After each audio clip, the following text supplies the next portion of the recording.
Good morning, my friends.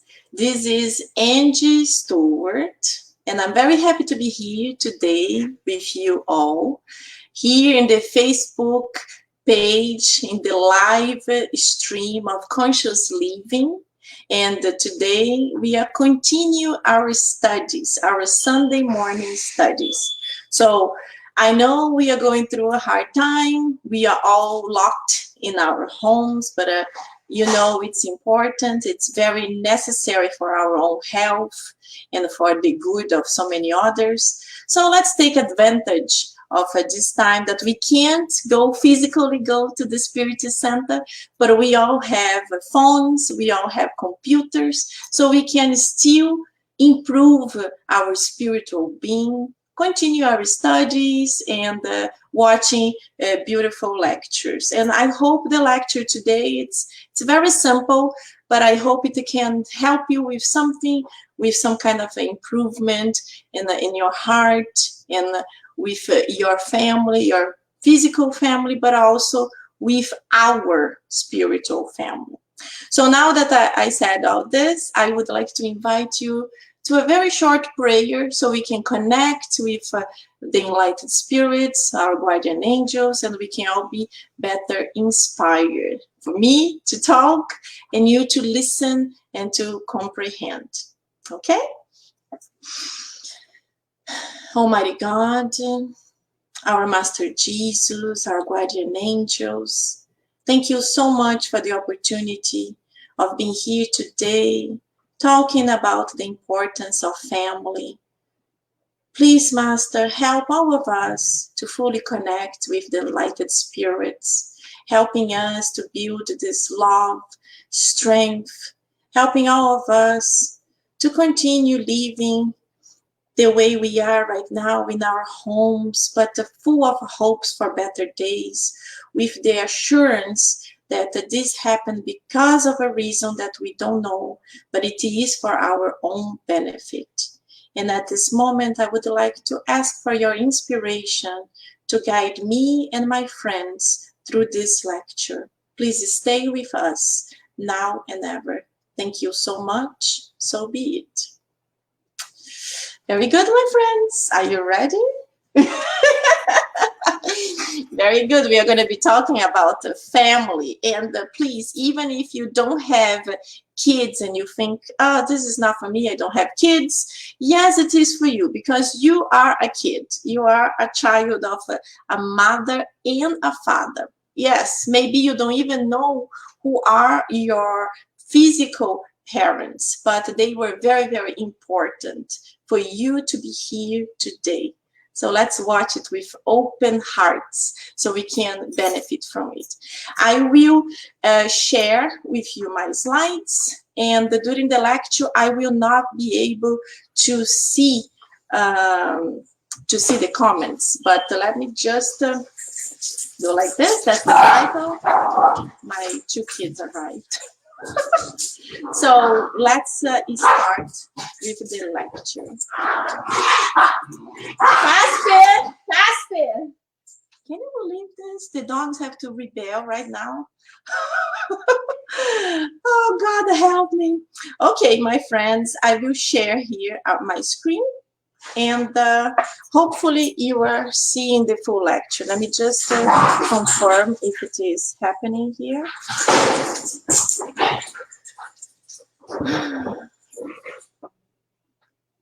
I hope so. I cannot see on my phone, but I hope it's being shared in the page of Conscious Living. If someone is not seeing, please send me a message because it's not showing here. But I think it's good. So let's go. We are going to talk about building a family harmony. So these are the types of families, some of the types of families. These are the most common types of families we have. Mother and father, and usually two kids. But it's very, very common also to have a single mom and her kids. And the father figure disappears for some time, or sometimes it's not present at all. But we have all these other types of families, and they are beautiful and extremely important. So we have two mothers, two fathers, a very diverse family, and many times also grandparents only raising the kids. So this is the physical family. But as you can see, two moms, two dads, so they might not be the biological parents, but they are the loving parents who actually accepted and embraced that spirit in this reincarnation. And here we start with the message from the missionaries of the light. The home is the shelter of souls. The family is the core of reincarnation. So if we don't have a mother and a father, we cannot have a reincarnation.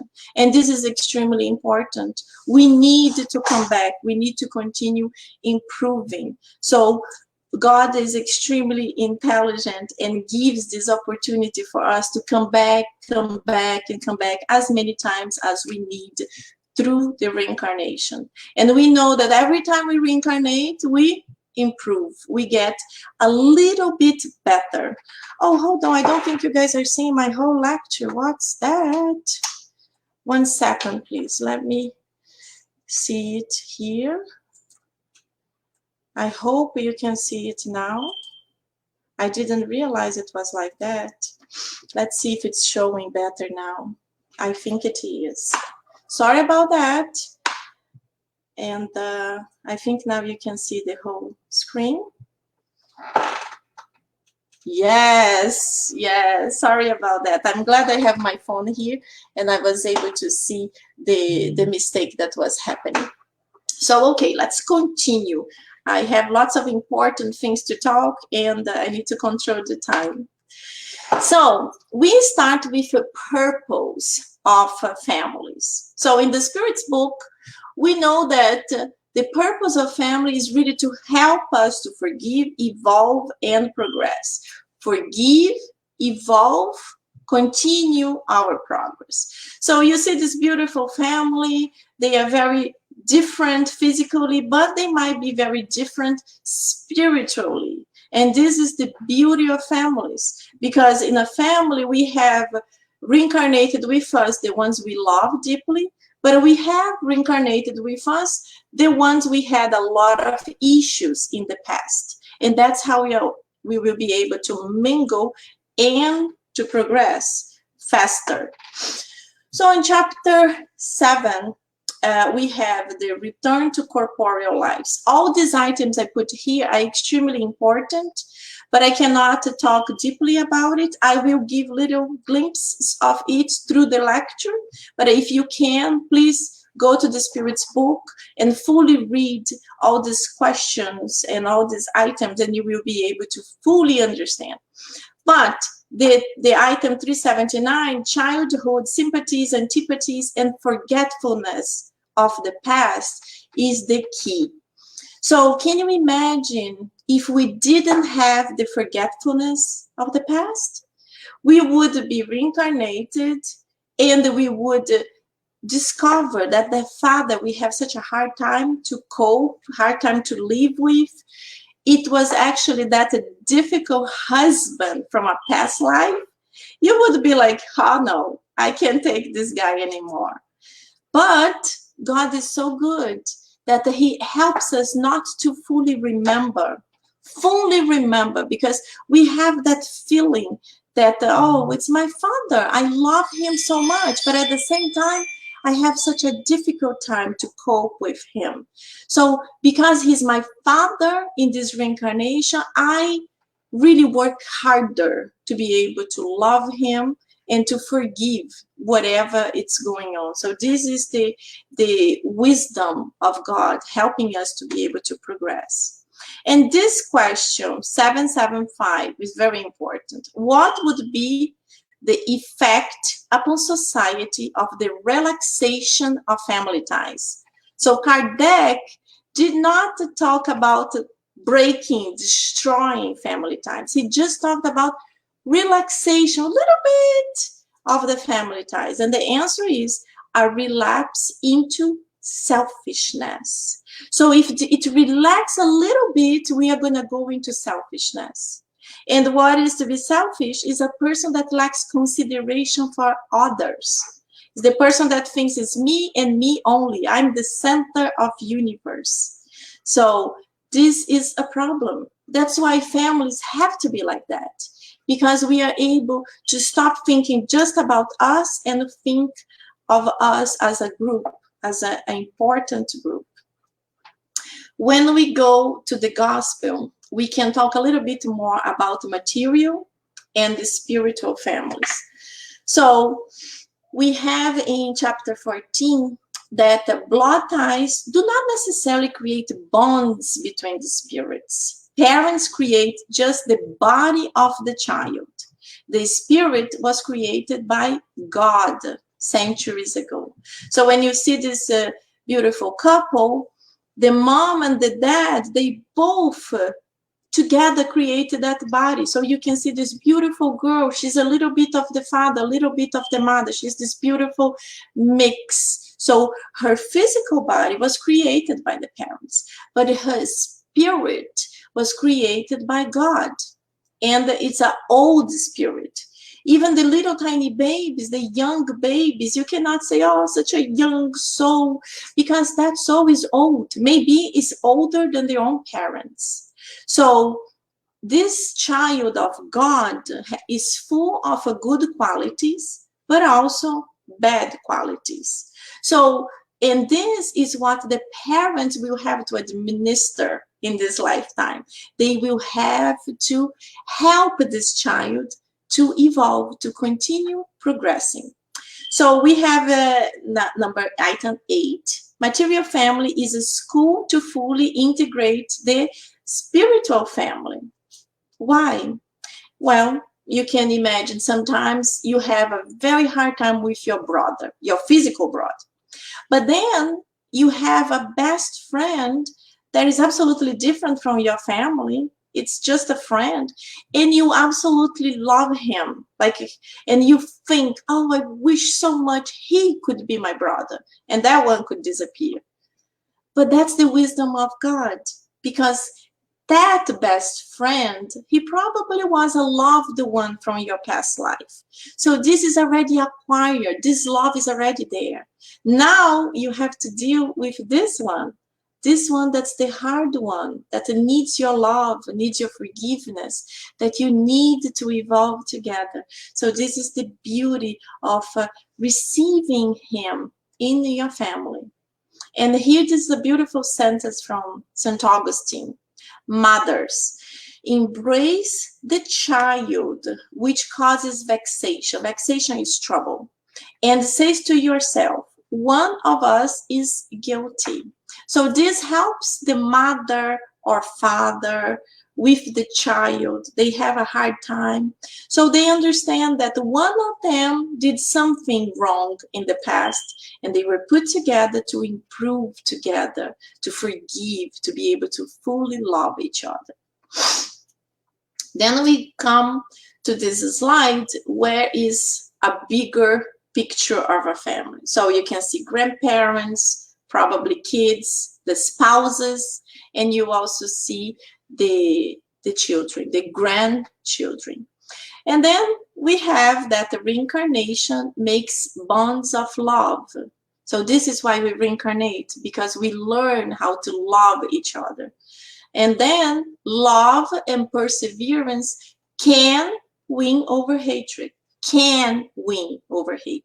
because it depends on us, depends on our free will in order to work these negative feelings to improve and to be able to fully love. And here you see like a bigger scale. I don't know how to explain, but you see the little bit of a salad of feelings. So the family is constituted of love, but also hatred. Hatred is a very hard word, but unfortunately in some families that's what it is there. And we also have help, and we have tests, we have support, and we have advancement for some. So why advancement for some? Because of what I just said. You love and perseverance can win. It depends on our free will in order to be able to advance or in order to be able to help to advance. Because yes, that the negative feeling could be from a mother to a son. And maybe the son doesn't like their mother, but he respects her, he tolerates her. Let's imagine spirits that hated each other through many lives, and they killed each other in many reincarnations. So in this time, the spirits, the elevated spirits, always tell us that when the hatred is so strong, usually they send the spirits as a mother and a son, so they will be able to love each other. Because when the hatred is too difficult, mother and son is the easiest way to be able to love. And even like that, sometimes, unfortunately, it does not happen.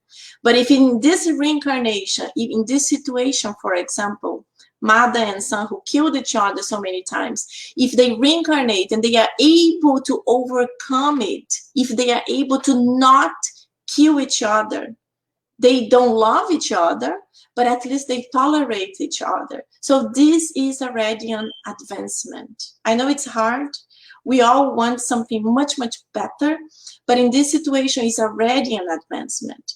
And they will continue. They will continue reincarnating. So in another opportunity, they will come in different ways, maybe two sisters, brother and sister, we don't know. And they will continue progressing. This is the beauty. But through our free will, we need to want really strongly to improve. And here we arrive to a key point, the main point that we are talking about, the children. So you see here the little children, old spirits, little children. So a child is a spirit that was entrusted to us for some time. They are spirits in evolution as ourselves. Therefore, some bonds or compromises connect us for this or that reason. This is from the book, Our Children Are Spirits. So, beautiful. A child is a spirit that was entrusted to us. So, my son is not my son. He's a son of God. But he was entrusted to me in this lifetime, in this incarnation. So I have the responsibility to guide him in the best way possible. So whenever I discarnate, when I go to the spiritual realm, I will have to talk about how I did my job. So being a mother, father, responsible for a child is a job that we have here on earth. So we have to do it well, although there will be consequences for us too. So if you see lots of parents with bad problems, bad behaviors, everything, God sees everything that's good, everything that's negative, and everything will be accounted for. So let's try to do our best. So we will have our scale a little bit better when we go back to the spiritual realm. Here, I just want to show this little graph so you can understand. I'm sure most of you already know, but maybe someone is new and never heard of indigo children. So the children that have been incarnating for like, I don't know, the past 10 years, past 20 years, they are lots of these children. So in my time, also had it, but in a much smaller amount. On the past 20 years, they are coming in a huge amount. And nowadays we feel it. Lots of people talk about, this is crazy. When I was this age, I never even thought about doing this. But it's because most of these children that are coming nowadays are indigo children. So there are indigo and crystal children that I want to talk about. So the indigo children, they are coming in thousands and millions. They are extremely intelligent, extremely bright, but not necessarily morally elevated. So they need the guidance. So that's when the parents really have to be strongly guiding them. And these children, they are not going to accept everything. In my time, I used to ask something from my mom and say, but mom, why can I do that? Because I said so. And that's it. She said so. I can't even argue. I can't even ask anything because so I accepted. And I didn't have much trouble with it. And I accepted. And nowadays I'm kind of okay. I survived. But the children of nowadays is different. If you say, because I said so, that's going to be a huge argument. That will be a huge problem. So you can't do it because I said so. You have to explain. You cannot put your finger there, because if you put your finger there, you're going to be electrocuted. And electrocuted is something that's going to hurt you really bad and might even kill you. And of course, you have to explain this in different ways, depending of the issue, and of course, depending the age of the child you are talking about. And the crystal children are these blessings of God. They are rare. It's not like millions of kids like that. They are rare, but they are extremely intelligent and extremely morally elevated. So they are the ones that are coming to teach and guide us. Teach and guide us. So they will teach and guide their parents, their family, society. They will be the ones that will be really shining in the future. But don't worry about thinking, is my child indigo, crystal, or normal? Don't worry about it.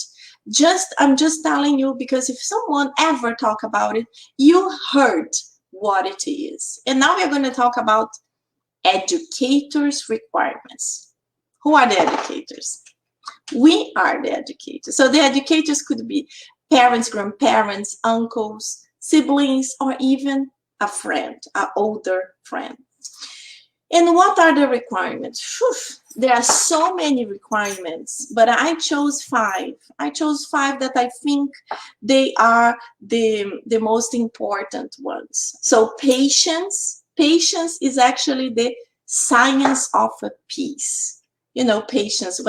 When you have patience, you made peace with yourself in order to accept something that's going on. That's patience.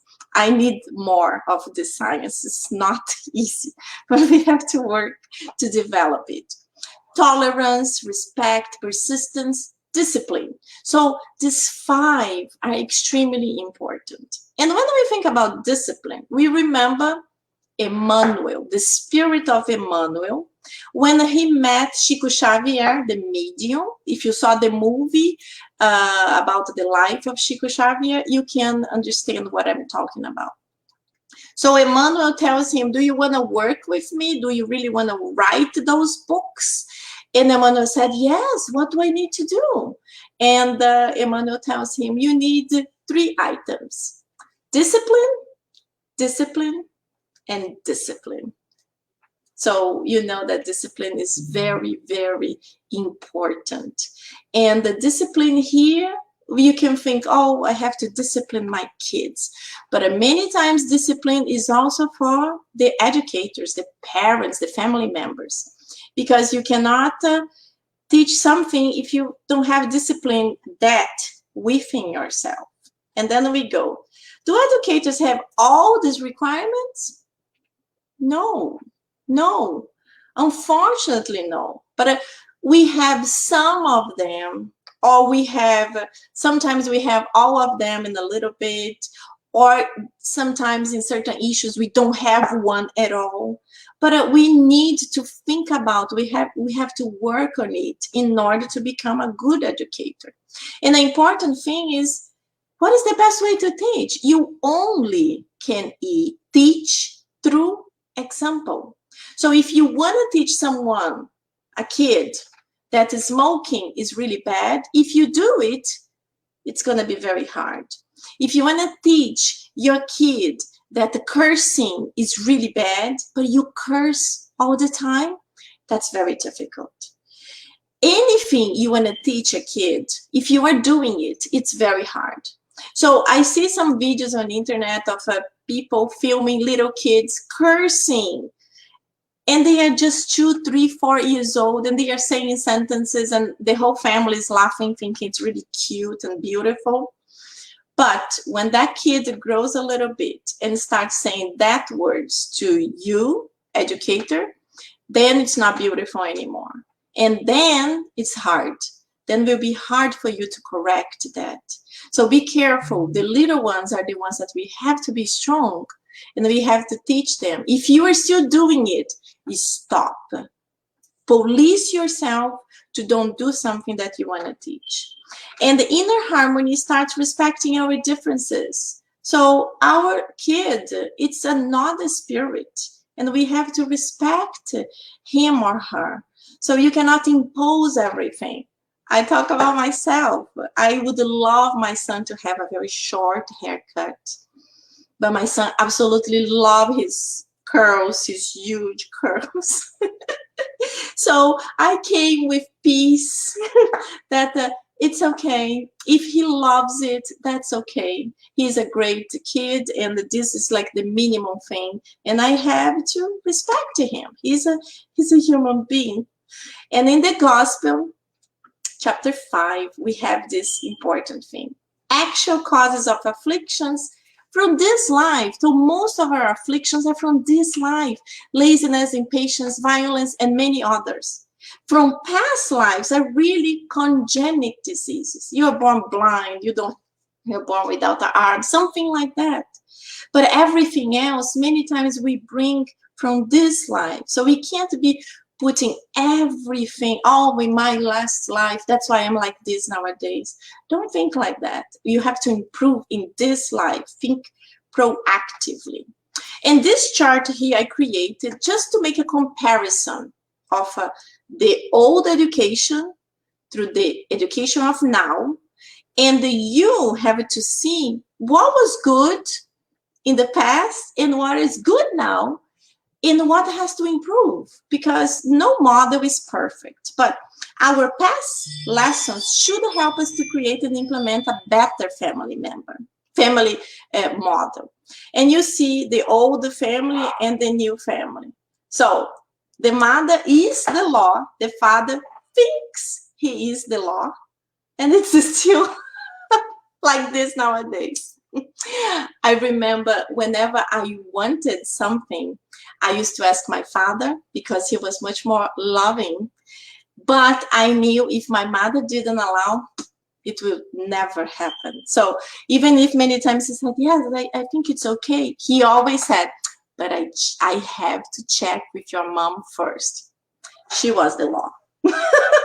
So we see here the many items. I will not have the time to talk about everything, but in the past, kids fear parents. Nowadays, parents fear kids. The kids respected parents. Nowadays, parents are mistreated by kids. And I'm not talking about teenagers. Sometimes little ones, they tell horrible things to parents that you're like, how this little kid is telling this to this mother and she's accepting?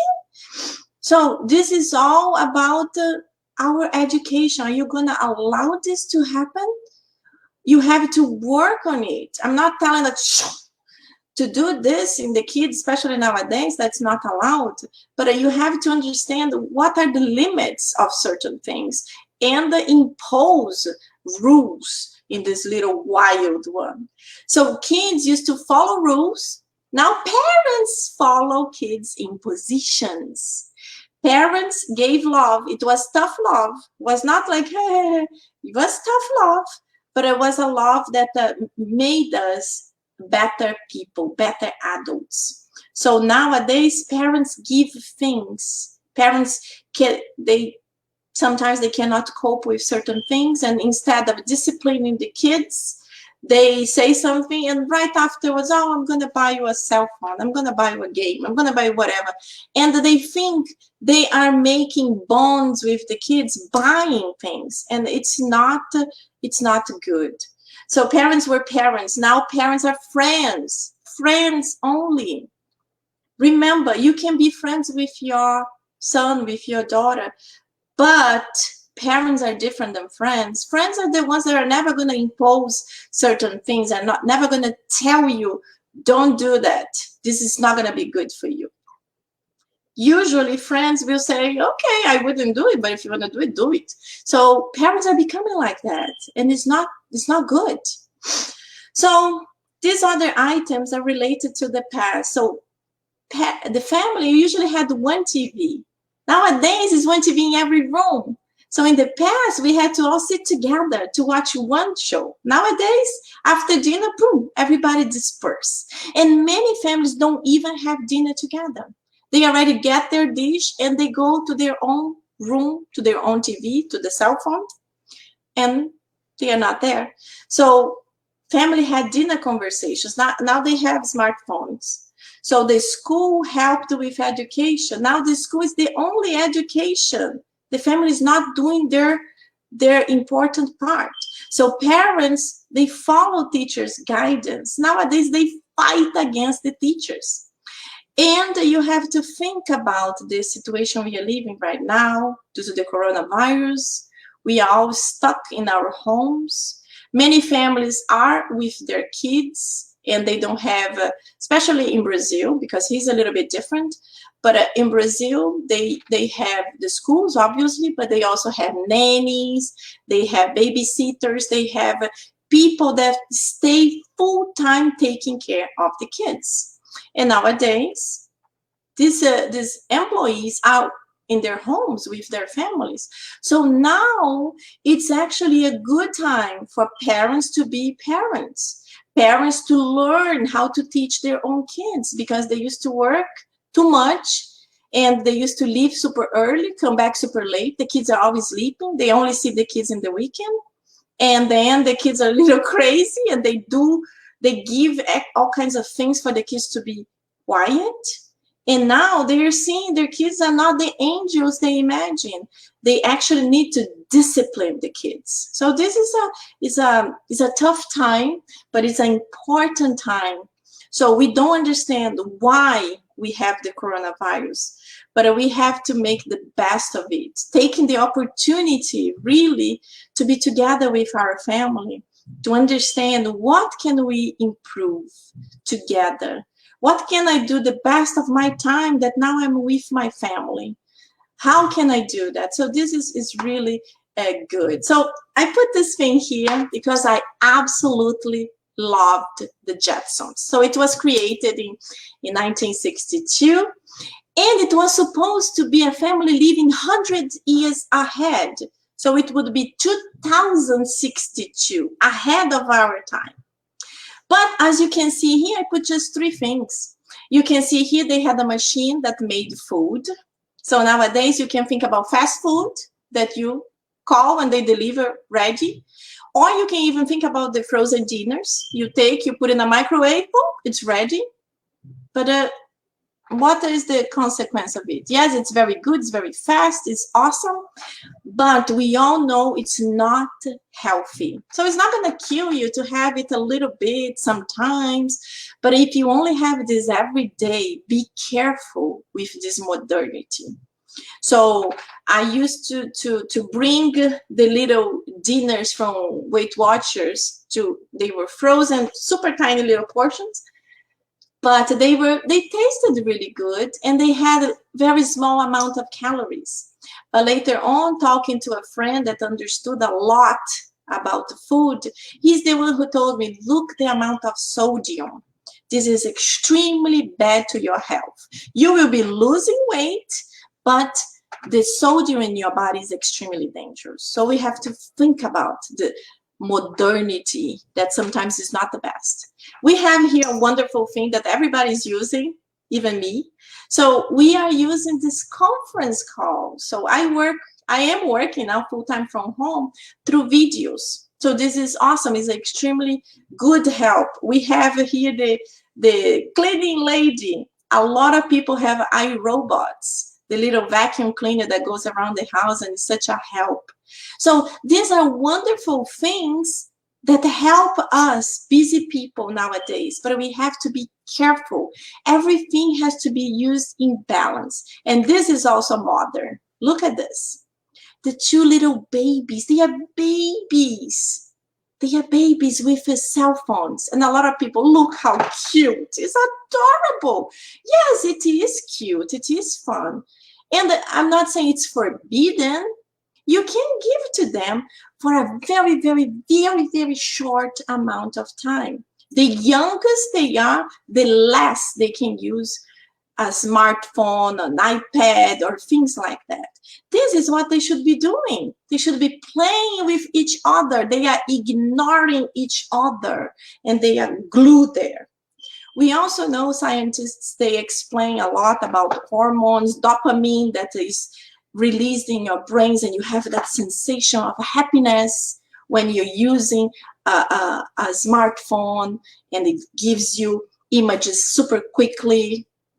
But when you think about the little kids, when they play together, that's when they are really learning. And at this age, usually 2 years old, this is the toughest age to parents, because this is the age the kids only think about themselves. And that's when the mothers have to be, you have to share, you have to share. No, let him play with your toy. You can play with his toy.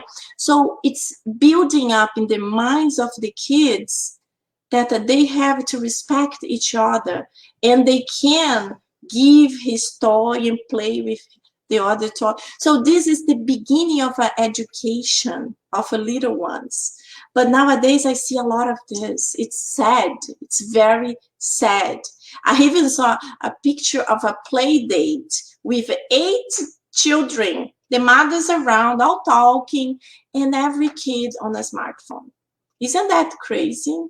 We used to get together in the past for the kids to play, and it was a mess because they used to fight and cry, but it was important for the kids to start building the social understanding, and also, you know, the important thing is to learn how to put the toys here and that, and then it becomes this. That's what happens.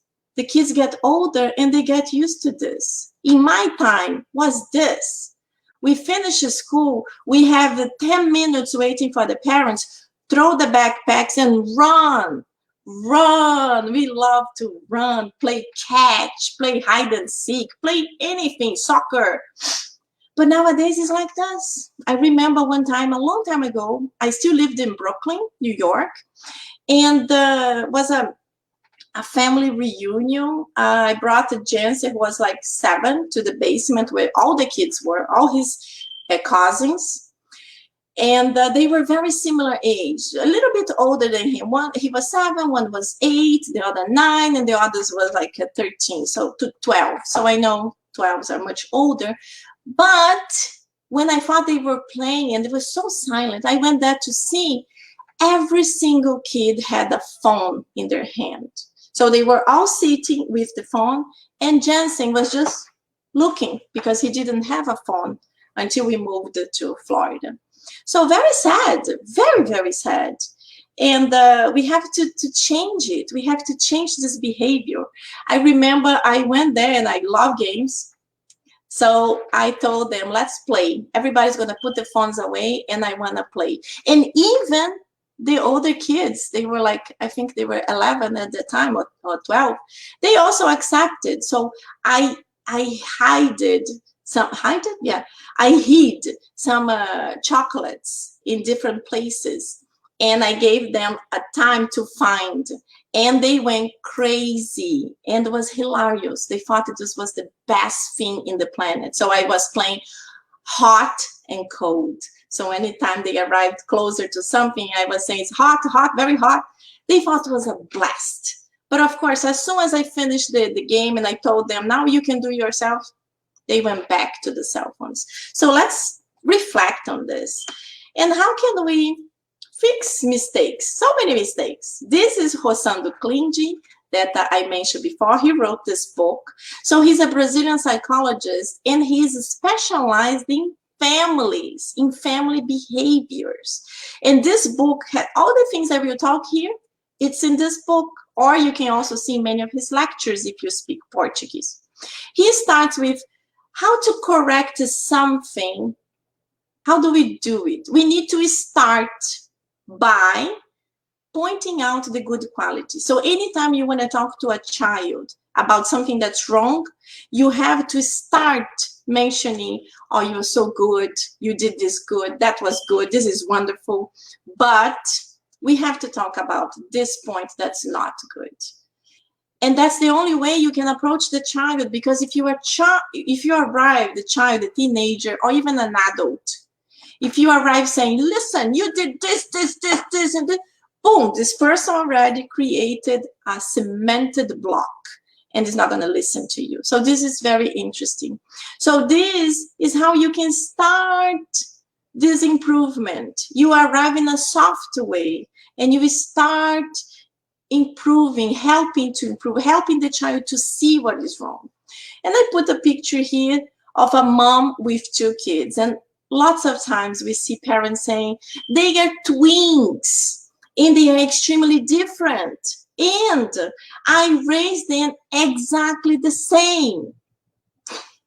But the enlightened spirits, they tell us you can never raise 2 kids in the same way. They are 2 different spirits. One is more mellow and the other is more difficult. And maybe they are mellow and difficult in different things, different aspects. But to both of them, you have to be in different ways. So if this one is more mellow, so you only say one time to go to take a shower, that's wonderful. And then you say to the other one, go to take a shower. It's never going. Never gonna go.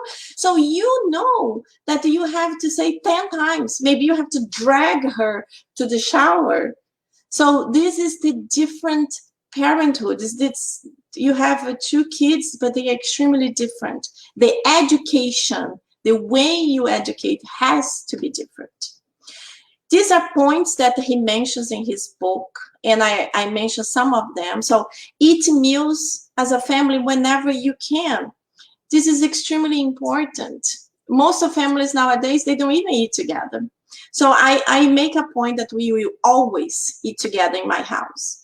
And before we eat, we always have a prayer to give thanks to the day, to give thanks nowadays, to give thanks to be healthy. My mother-in-law, 84 years old, is here with us. So I am happy that we are healthy, and she is too. She lives in New York. She was very lucky to be here with us with all this started happening, so she didn't go back. So, and when we are having dinner, is the moment we have to talk to each other. How was your school? What happened? My day was like this. So it is important for families to bond together. And then support your team's efforts as an individual. They all have their desires to do something. If it's good, help them. And be sure your child can handle new responsibilities, not just about driving, but about anything. Make sure they can help them, guide them. If you do like this, will be better. And monitor your teens' online activity, not just online. Rosandro is the one that advocates a lot about it. Online now is a huge danger that our kids are exposed to an outside world being inside the house. So you as a parent have to be careful. I know sometimes it's impossible to check everything because they have thousands of apps that we don't even know how to use. But teach them, talk about drugs, talk about sex, talk about dangers online, so they will be a little bit more aware of it. I know it's not easy, but you have to also know their friends. You know, invite their friends to your house. It's so important that you know who they are with, the kids, the neighbors, who are the kids that they are interacting. So it's good for you to meet them. And here, you know, support, wait, and repeat. So this starts when they're little. I remember when my son was little, I even learned a song that was talking about clean up. Yes, had a clean up song that we used to teach, hoping the kid was going to be nice and clean up. Of course, you always have to help, not easy. But if you don't do it, if you do it by yourself only, this is what's going to happen. And even if sometimes you teach so much, you clean up, he does, when he's alone, he becomes like that. And this is the dream of a mother. Mother dreams, this is my kid's room. Yeah, it's not exactly like that, but maybe it's the middle ground. It's already good. So let's hope for that. And in this beautiful book from Emmanuel, the name is A Religion of the Spirits. The science of teaching only fully triumphs in the advisor who knows how to support, wait, and repeat. Repeat. As we know, mothers are great in repeating. My son always says, Mom, you already told me 1,000 times. Really? Have you done it? Oh, I'm going to do it now. I know if I say, remove the clean socks from the floor once, it's never going to happen. So every 5 minutes, I have to repeat. And I even told him, I feel like I am a parrot, or I am a old, what's the name of that, the recorder that from the past, that the disc was bad and keep repeating. But this is mothers. And, you repeat until, boom, it clicks there. Somehow it clicks there. But you have to do it in order to help them. And this point, Rosando talks a lot. He gives even an example of his own friend who was very rich, picked up the kids that just returned from Disney World, and he had to drive there to pick up the kids. And when the kids arrived, they were kind of mistreating the father, his friend. And it was the father's birthday. The kids didn't even say happy birthday. They were all annoyed, saying they were exhausted. Anyway, long story. And the kids ask where they're going to spend summer. He tells the name of a city that he rented a house. And the kids are furious because they are not, his friends will not be there. They start fighting. The father is super angry, asks Rosandro what he should do. And Rosandro said, well, I think it's time for you to have repossession of kids' affection. And that's what the father did. The father got very angry, told them, okay, you don't want to go to the beach, to the house I rented, so nobody's going anywhere. And all this luggage full of things that you bought for yourselves, nobody's getting anything because it's mine. It's my money and the things are mine. And you are not going to rebel against it. So yes, it was strong, it was tough, but it was necessary. And he talks about this. Whenever a responsible adult rebels against the kids' current bad behavior, they have to impose the necessary respect. The parents have to respect, the kids have to respect the parents. And they have to impose also rules. Kids need to have rules to be followed and tasks to be completed. And usually rich kids, they have maids, there is a lot of stuff, they don't need to do anything. But yes, kids need to have things, they need to have responsibilities. And when something like that happens, you have to remove privileges. That's what the father did. He removed the luggage with all the things they bought. So this is now all mine. Nobody's going to touch it. Yes, will be a huge rebellion, will be difficult, but that's when the parents need to be strong, because if they haven't done this until now, remember, the older your kid gets, the more difficult it is. So if you are able to discipline since young age, this is a little bit easier. But sometimes it's impossible to do like Rosandro's friend did. And he removed the privileges, he removed cell phones, luggages, and everything. And that's when the kids start giving value. So my father was actually not that bad. And what can we do now? Takes a time, it's not immediately, but takes time for these kids to be able to realize what they did and how they have to modify it now. So only then kids will start learning how to better live in society. I'm talking about society because family is the first society we live. That's our small society. After we learn how to behave in our little society, then we can expand to a bigger society. If we don't know how to respect our own parents, how these kids are going to respect teachers, how they are going to respect neighbors, how they're going to respect bosses, co-workers. So we have to think about a bigger picture always. So the family shapes the character of the young adults, not the schools. That's why it's so good, the coronavirus. Now I know it's terrible for so many reasons. Please don't get me wrong. But we have to see positive things in problems too. There is always the light at the end of the tunnel. And I'm a very positive person.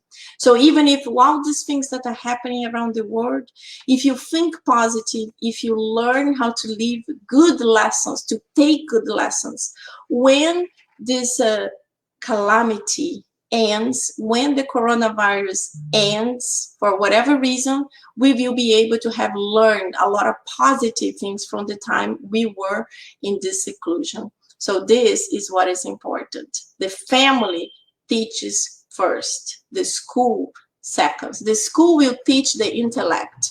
The family teaches the moral. That's very important. And there are a few things that we can help with it. The idea is if you do it since a little child, you know, the gospel at home, you do it once a week for certain amount of time. Some people do to 15 minutes, other people do for 1 hour.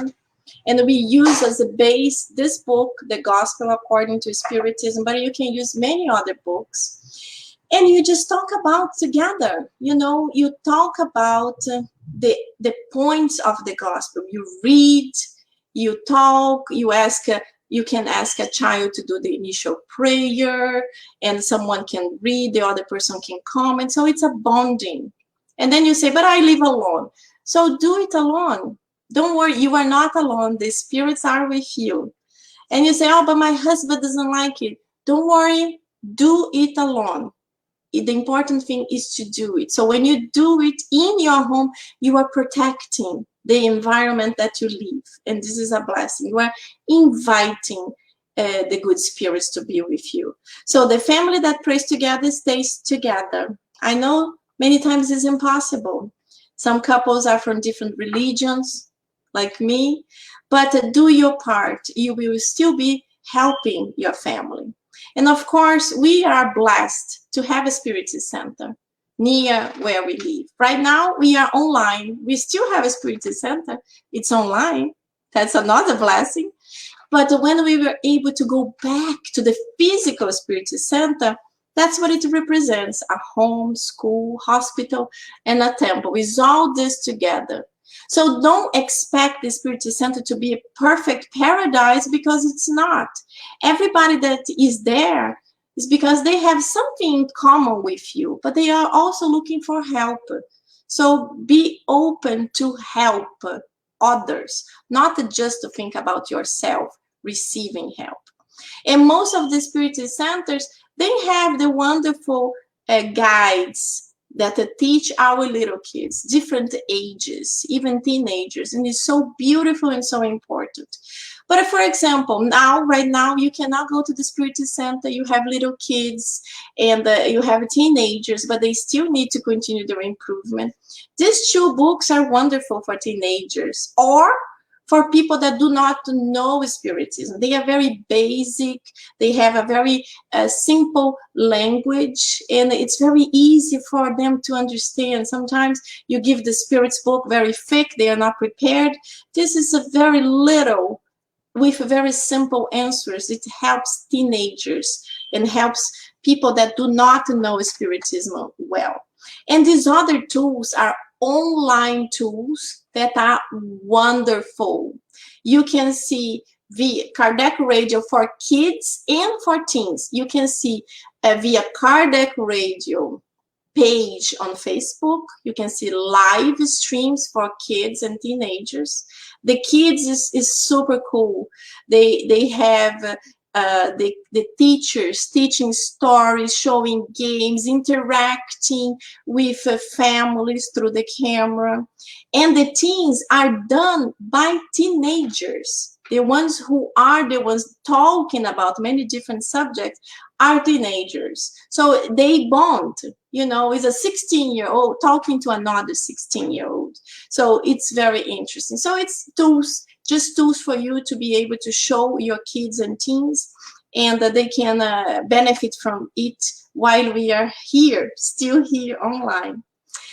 And this book is a blessing. When I was in New York, and we used to have not lectures, but used to have the the kids class in one room and the parents class in another room, and I was the one giving the parents class, and I used this book, The Family Constellation. So this is an absolute blessing. It's a very thin book with super powerful tools. If you can search online, you can buy it, and it's beautiful. It helps us in so many ways. So this is one of the sentences.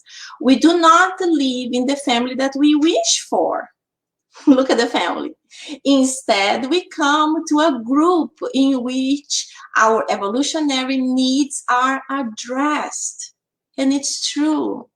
It's true. Many times when we are young, we get rebellious. We see the family of our best friend, and we desire so much we could be in that family. That would be the paradise. Oh, if I could. But we don't know. We don't know. We don't know anything. And wherever we are, that's what we needed. And that's what's going to help us to evolve. So maybe your parents are very tough because of a reason, because you were rebellious. So you needed to have tough parents. If that parents are very good and easygoing and you went to that family, that would be a problem. So God knows better. And when we go to the spiritual realm, the enlightened spirits guide us perfectly. They guide us what will be the best time for you to reincarnate, which year, what's the best country, what's the best family, the best environment. So everything is coordinated. It's not like this. So you are in the best place. And this is what Joanna de Angelis makes an analysis, a psychological analysis of the importance of family through corporeal and spiritual ties, motherhood, blessing and sacrifices, past life errors and ingratitude of children, forgiveness, patience and comprehension, and reincarnation makes bonds of love. So these are just 5 items that she talks so much in this little book. So with this, I want you to embrace all these items that I spoke about and put in your heart, enjoy, research, read the Spirit's book, buy this book if you can, but most of all, embrace your child. Love your child. Doesn't matter how rebellious, how terrible, whatever. Love and discipline them because they need you. And remember, it's your job. God gave you this super ultra full-time job, so do the best you can. And like this, you will be helping yourself, but most of all, you will be guiding this spirit that is with you in this lifetime. So that's your job, to help him or her to improve in this lifetime. So, my friends, with this, I will start closing our lecture of today. So it was a blessing to be here with you. And I'm very, very glad to talk about such an important subject in our lives. And I would like to invite you now just to do a prayer so we can connect with our spiritual guides, okay? Dear God, beloved Master Jesus, thank you so much for being here with us. Thank you so much for the lessons that we talked about. Please inspire all of us to understand it, to fulfill the lessons talked today, to understand our differences, and most of all, to respect the ones that raised us, even if they had lots of difficulties. They were not perfect, as we are not perfect. And help us in this evolution. Thank you so much. So be it. So my friends, thank you so much. I hope you enjoyed, and I hope you continue here in Conscious Living, watching other lectures and joining the weekly studies. Thank you so much. God bless you all. See you soon. Bye-bye.